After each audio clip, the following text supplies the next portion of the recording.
It's lovely to be able to bring you this news. As a journalist who's followed this right from the start, I think even saying the word 0 cases means a lot. They really went after this virus. They were ready for this pandemic. They had a test prepared within a few days of the first confirmed case. They then set up a number of labs, 100 labs, to process those test results in a few hours. 600 test centres were set up across the country, including 80 drive-throughs. Anyone who thought they had the virus could have a test. So that was the testing, all ready to go. Then came the tracing element, the tracking element. They tried to track down anyone who could be potentially infected, and they used technology. Now, it's quite controversial, but they used CCTV, phone and bank records once someone was confirmed with the virus to map their movements.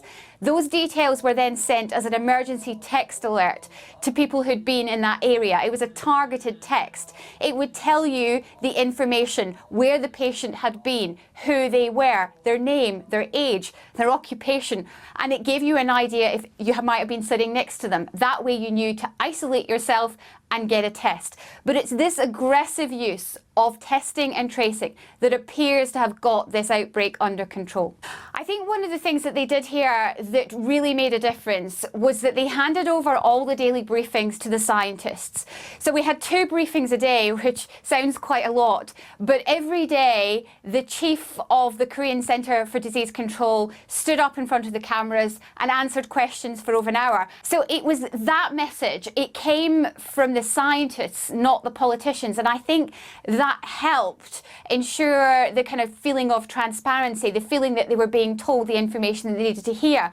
It's worth also pointing out that this country has never been in lockdown. Yes, it was part of a social distancing campaign. Yes, a number of places were closed, but restaurants, cafes have remained open. Businesses have been able to trade. It's kept the economy moving, even if it's been more sluggish than before. So that has also helped.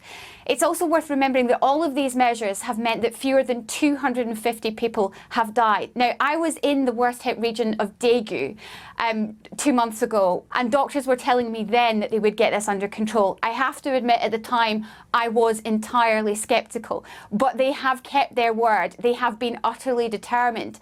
And the testing, the tracing, and also the fact that they've managed to kind of make sure that anybody who's been infected has been isolated has ensured that they've got it under control, which has meant they can give one-to-one patient care. And that, they believe, means that fewer people have died. Yep.